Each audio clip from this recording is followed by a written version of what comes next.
Greetings and salutations. So good to see you all again. I am Jay Gideon Winfrey, the host for season 5 of Sound Mind. Thank you so much for joining us today, and thank you so much for the support. And we just thank God for an opportunity to gather with you once again today. Today we have a great subject matter that we're going to talk about today. Today we're going to talk about rationalizing our irrationalities, how to move past irrational thoughts and behaviors, okay? But before we do that, because I want to make sure that what we do is progressive in nature, I want to make sure that you got your homework from the last episode. It's very important that everything we do here, remember, is not about just conversation, it's about conversion. It's not about just conversation, it's about conversion, okay? So we want to make sure that we did our homework from the last episode when we talked about the 5 pillars of communication. Remember, the first one was listening. The second pillar was tone. The third was diction. The fourth was delivery, and the fifth was timing. Okay, we gave you some exercises that you can take into consideration on what to do and how to navigate through that. So if you don't have your homework, go back and do your homework to make sure that everything that we do is building and progressive so that we can have, again, not just conversation, but we can focus on conversion. Okay, that's the whole purpose of what we're doing, is we want to be changed and not talk about change, but we actually want to experience the change to get to the higher ground that God has for us. Okay, all right, so now that we got the homework from last episode out the way, I'm really excited about today's episode because today we're talking about rationalizing our irrationalities. Okay, and how do we move past irrational thoughts and behaviors? Okay, so we're going to break this down into some real manageable dynamics here so that you can really understand what really is at the core of our irrational thoughts and behaviors. Okay, what's always important is that we come up with what I call the operational definition, meaning that when we say a word, we all know what it is that we're talking about. So when we talk about irrationalities in irrational thoughts and behaviors, basically in lay terms, and I'm going to make this really simple. When we talk about irrationalities, we're talking about things that just don't make any sense. You ever have thoughts and behaviors that when you look at it or when somebody brings it to your attention, it's like, it just doesn't make sense. It makes no sense why I think that way. It makes no sense why I move that way. But then sometimes we can get so used to function in irrationality that it becomes rational to us. And we want to definitely dispel those myths, and we want to bring those walls down as far as our mental health and how to contribute to our rationality and not irrationality, okay? But there's some components here that I want to highlight when we talk about irrationalities that seems to be a basis in what I've seen in my practice with those that I've worked with over my 25-year career, okay? The first aspect of irrationality is the irrationality of distrust, okay? And when we talk about distrust, here's how we define distrust, okay? And I want you to write this down because, again, it's not just about conversation, it's about conversion. And you only will get out of it what you put into it. Or as I like to tell my population that I work with, your treatment is only as impactful as your truth, okay? Your treatment is only as impactful as your truth, okay? All right, so with distrust, here's our definition of distrust. And pay attention because this is going to be key how we navigate through this in today's episode. So when we talk about distrust, we're talking about when an act has been done to you tangibly with evidence or the flesh. So when we talk about distrust, distrust is based on the origins of something that has actually been done to you. Okay? If somebody has taken something from you, if somebody has put their hands on you, um, somebody has somebody has been disloyal, and that it's something that has been done to you. So when we talk about distrust, we're talking about a tangible act that has evidence behind it, okay? That's what distrust is, okay? So if you find yourself being distrusting of someone, it comes from the basis of something that was done to you. So it's not imagined. I always tell those that I work with, what you feel is what you feel. It's not imagined. There's a reason why you feel it. We just have to get to the basis of, is it rational or irrational, okay? And the basis of that is it based on the occurrence of distrust, okay? So when we think of distrust, we think about something tangibly that has happened to us or as I like to say, it's the flesh component.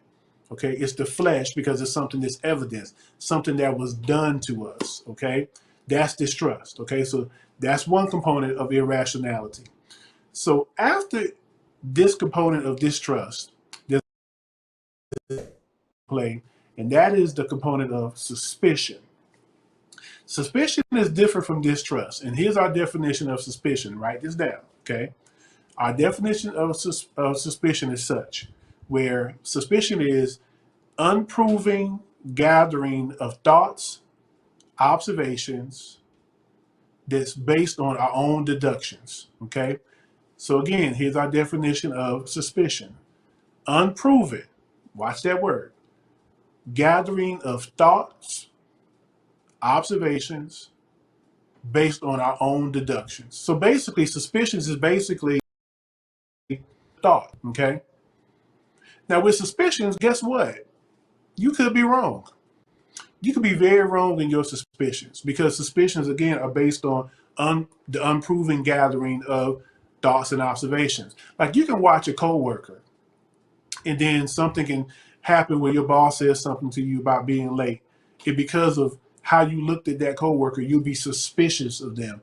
You don't really have anything to evidence it, but it's just suspicion. You just kind of, because of something they said in a meeting, or because of how you watch them interact with somebody else, you just become suspicious. And the thing that we have to be mindful of with suspicions when it comes to irrationalities is that you could be wrong. You could be very wrong. My mother, Lord rest her soul, used to always say, ain't nothing worse than a person being wrong and loud. Okay? So you want to make sure, if you're going to be wrong, let's at least be quiet. Let's just be a little quieter when we're wrong, because you don't loud, because that's going to be extremely embarrassing to you. Okay? So that's when we talk about our suspicions. Remember, suspicions are it's unproven gathering of our thoughts, observations, and it's based on our deductions. Okay, so that's what makes suspicions different from distrust, because distrust is something that's proven. Okay, something that actually happened to you. You get pulled over by the police, and you get pulled out of your vehicle, and something unfortunately happens. You're not imagining that actually happened, so you may have a distrust of law enforcement because of what happened to you. Suspicion is just your thoughts, it's your deductions. Sometimes we have suspicions in so many different ways. We can hear somebody else's experiences and we become suspicious of our own dynamics because of what somebody else may have said. And we see that a lot with social media. We see that a lot in the news culture that we're in, where somebody can share information and then we go home and then we take that conversation and we want to have that conversation with our spouse, our loved ones, about something that somebody else told us, because now we're operating in the irrationality of suspicion. Okay?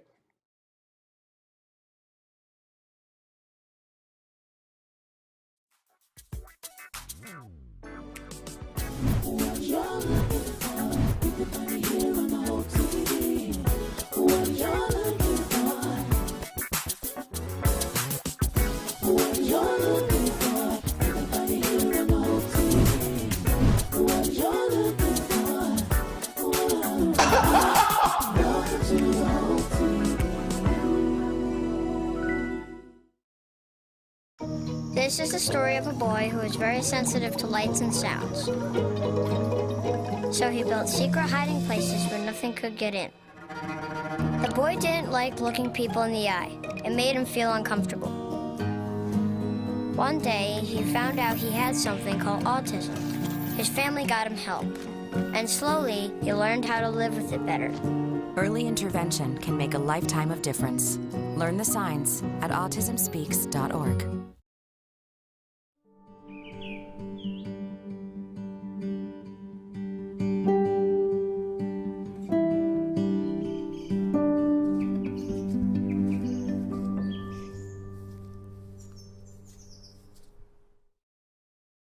So quick recap. Number one, the first irrationality is on distrust. Number two is suspicion. And we've gotten definitions for that. Those you've been given those definitions of that. But number three is paranoia. Okay?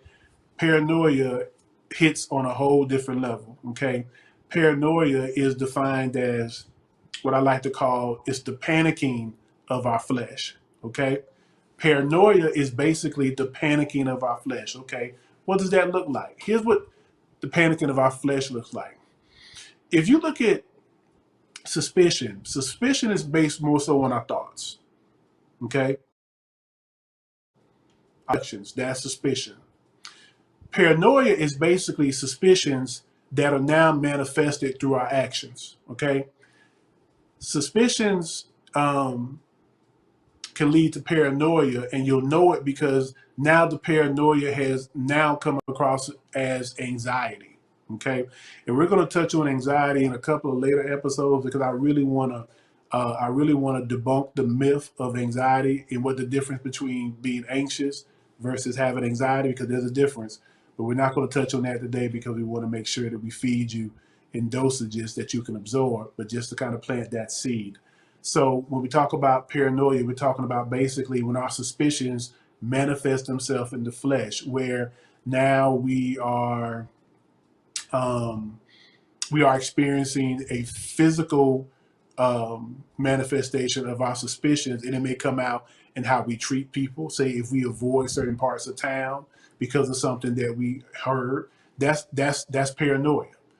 Um, and paranoia can lead to some other mental health dynamics such as, obsessive compulsive disorders, generalized anxieties. Paranoias can really take on a whole different life of their own, which is why it's important to be able to recognize the irrationality of them. So that's why it's important for us to really be able to in put it all in perspective. So we got three dynamics regarding irrationality that we touched on. Remember, number one is distrust. Distrust is when an act has actually been done to you, that's tangible, it's evidenced, or what I call the flesh. Okay, I call it fleshly because you can put your hands when something has happened to cause you to be distrustful of someone. Okay, then we got suspicion. Suspicion is just the thoughts. You don't really have anything to substantiate. It's just your thinking. And a lot of times we can be wrong in our suspicions.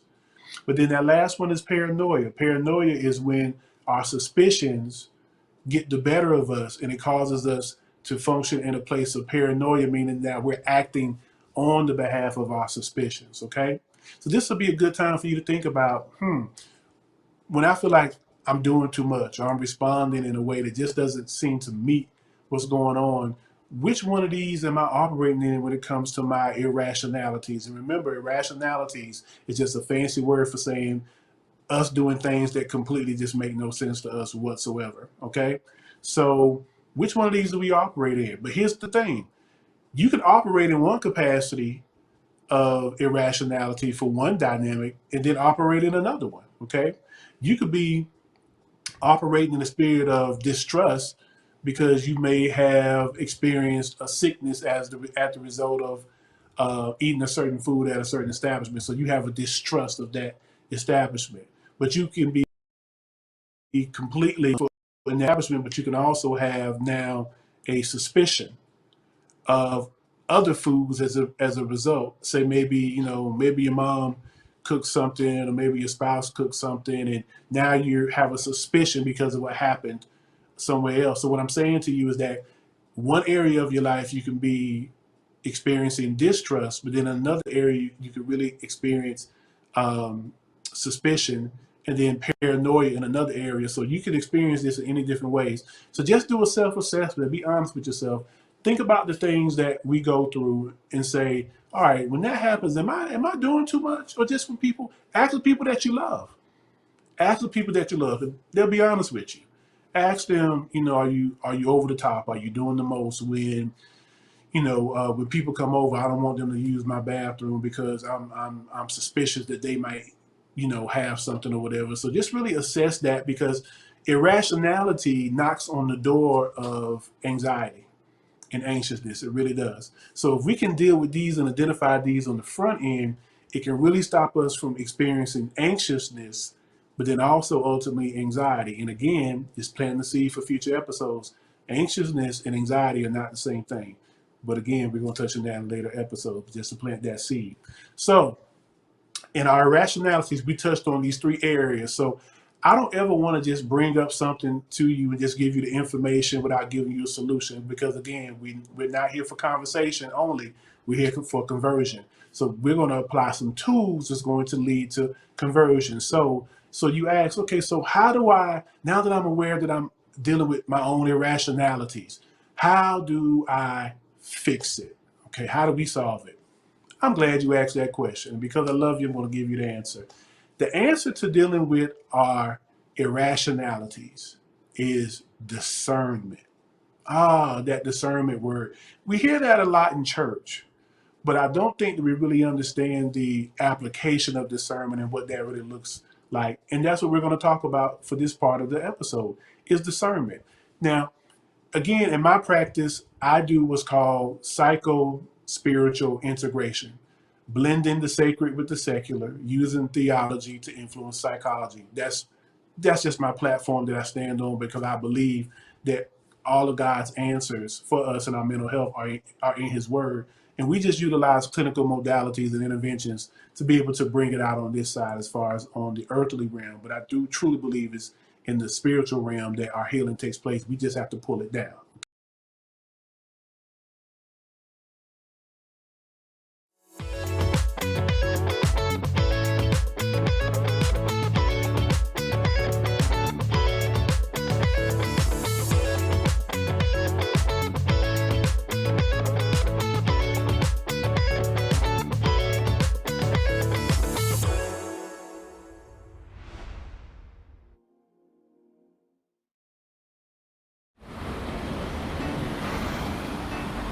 Hey, let's check out this park.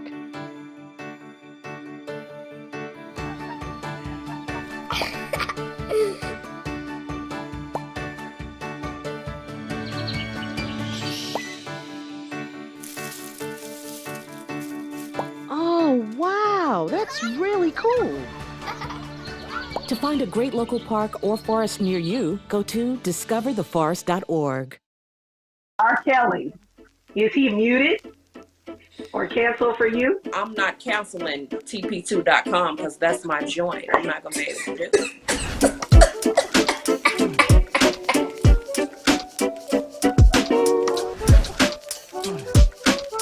Look, we're going to get all in there today.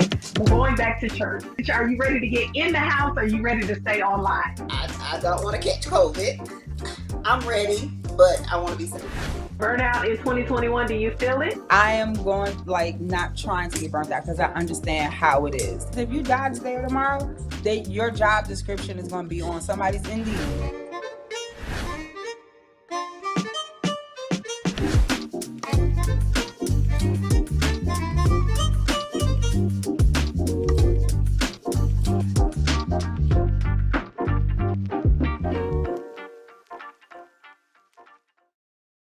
So when we talk about discernment, here's what discernment is per the definition that I like to give to my patients in my practice, okay? Discernment is, write this down, God-given wisdom that gives a peace and calm, making the unknown known, peacefully and wisely bringing our thoughts in order. It's also a God-infused awareness that brings peace and revelation and preparation, okay?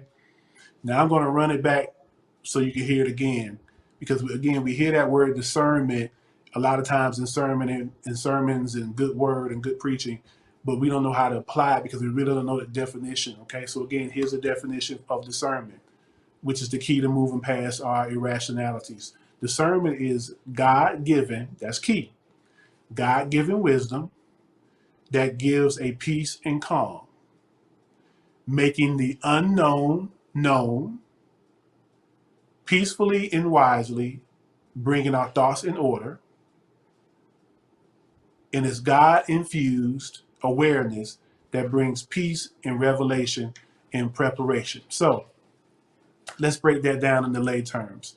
Discernment basically is, how do I take God-given wisdom and bring about peace and calm in my life.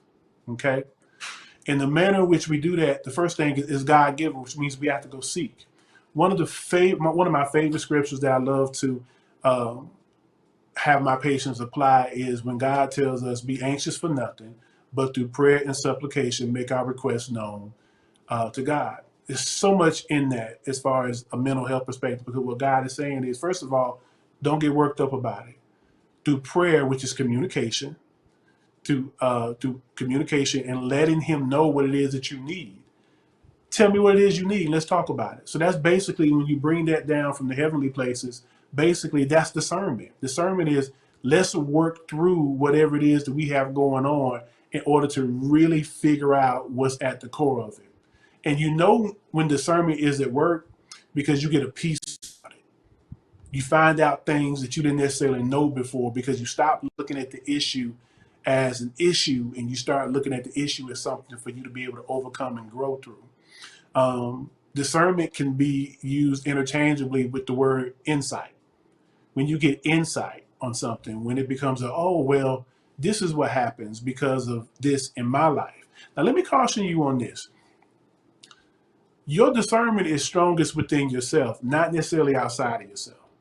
Because one of the things that I often see in my practice in therapy is that people seem to have a lot of discernment when it comes to other people, but don't really have it when it comes to themselves. And that's always something that I always want to make sure that we are just mindful of, is that if your gifts aren't maximizing your own awareness, it's going to be pretty hard to have credibility about it maximizing somebody else's. So sweep around your own porch first when it comes to discernment in that aspect. So we want to have self-discernment, because if we can trust the self-discernment, then the external discernment that we charge outward towards other people, it's going to be pretty reliable because we've self-checked in that capacity, okay?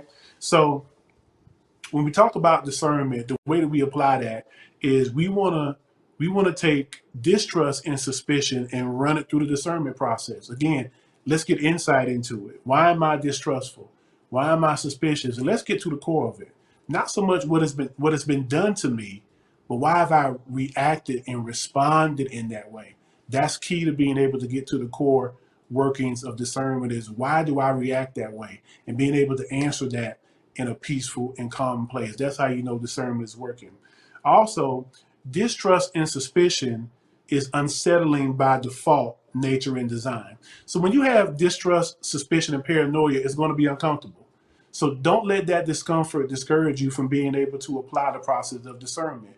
It's meant to be uncomfortable because of the very nature of what distrust, suspicion, and paranoia is based on. So that discomfort is not a bad thing if we manage that and we are able to utilize discernment and we address the dynamic in a way that promotes solutions versus recycling it. And we do that a lot of times with our rationalities. We recycle it and we apply it to areas that really it has nothing to do with.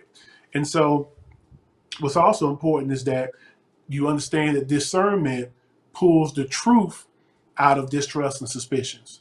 Discernment will pull the truth out of distrust and suspicion. So when you look at it for what it is and you start applying discernment, it's going to pull the truth out. You'll be able to figure out what's at the core, and then we can deal with that and get to the higher ground and for that place of peace and calm. And the more that you go through this process, the more peaceful it is, because you're getting that insight. You're getting the answers that you so desperately need. And then you start to realize that I can overcome this by utilizing discernment, which is God-given awareness, okay? Now understand that discernment is the cure for distrust, suspicion, and paranoia. It is. That's the cure. It's applying it in that process, progressive model. That is how we're able to move forward when it comes to moving past our irrationalities, okay? Now keep in mind also that when we are suspicious, it looks as if irrational thoughts and irrational behaviors get worse, okay? So you got to understand that when we're starting to apply discernment, it's going to look like it's getting worse because you're actually exposing it, okay? So don't panic. It has a very calming principle to it, but the more you face it and the more that you're honest and transparent, it's going to become more and more settling to you and more calm because you're getting the answers to it is that whatever the causes are of your distrust and your suspicion and your paranoia. Now, so the answer to ultimately moving past our irrationalities is the renewing of the mind and the prayer of discernment. I love in God's word when God gives us a commandment that really we're charged every day to renew our mind. And the renewing of the mind is basically every day we should be thinking of the things that are good and pure and righteous. Everything that's good is going on around us. Not saying that we don't pay attention to the negative things, because the negative things we got to deal with, the things that may be a challenge, we got to deal with that. We're not running from that. But where we focus our thoughts is going to have a lot to do with our rationality versus our irrationalities. It's going to have a lot to do with it. So as we renew our mind, being intentional in our positive thoughts, being intentional in taking responsibility of our thoughts and our behaviors, being intentional in working through the matters and the dynamics of our mind and our heart and our spirit, that is ultimately how we're able to overcome and move past our irrationalities, okay? All right, so your assignment for this week is to be able to self-examine, look at those areas that people say that, you're tripping about, you're doing the most, you're doing too much. Look at those and see, as far as your irrationalities, which area do these irrationalities seem to be birthed from? Is it distrust because of something that actually happened to you? Is it suspicion based on thoughts of what could happen, but it's not really founded? Or is it paranoia that has just really been thoughts and behaviors that have gotten such out of control that now you manifest such a belief in something happening that your overall mental health and behavior health is compromised? So look at those areas and then move through utilizing discernment. Look at those areas, take ownership of it, have conversations with your loved one, your spouse, your mate, classmates, people that really know you, and being able to look at what the core of that is. And even if that means, of course, utilizing a mental health professional, preferably, someone that has a spiritual background. I think it's always best personally. But there's so many mental health practitioners out here that are willing to help you discern through your irrationalities so that you can live the life that you want to live and live it wholly based upon what it is that the Father will have for us to do. So that's it for today's episode. You got your conversation, we got our conversion, we got our tools, you got your homework. And so I think you did good today. So I want to thank you for your attendance. Thank you for being here. Thank God for you. So glad that the Sound Mind and also the House of Hope and Hope TV. Thank you so much for what you do for this ministry. So we pray that God continue to bless you and keep you, and that he makes his face shine upon you and be gracious unto you, that he will turn his love and smile and countenance towards you, and that he will give you shalom peace. May you have peace with God. May you have peace with yourself. And may you have peace with others. I'm Jay Gideon Winfrey, licensed therapist, and this has been another episode of Sound Mind. And remember, let your theology influence your psychology, because sound doctrine leads to a sound mind. Take care. We love you. And we'll do it again next week.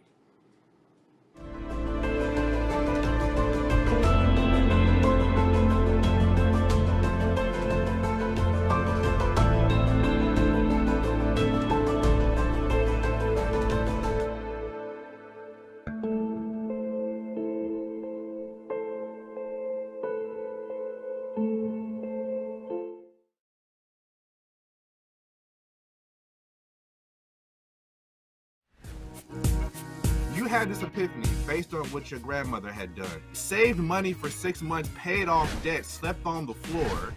And because of this conversion moment, you literally are sitting on the board of a bank that wouldn't have even given you a loan. I was a pastor of a church. I was spending so much money dressing like a preacher, driving preacher cars. If I'm spirit-filled, the same Holy Ghost that makes me shout can make me wait until I can afford a BMW, and stop giving money, donating money to big banks, paying them 18% interest for the right to use their credit card to buy something I can't afford. It's a mentality.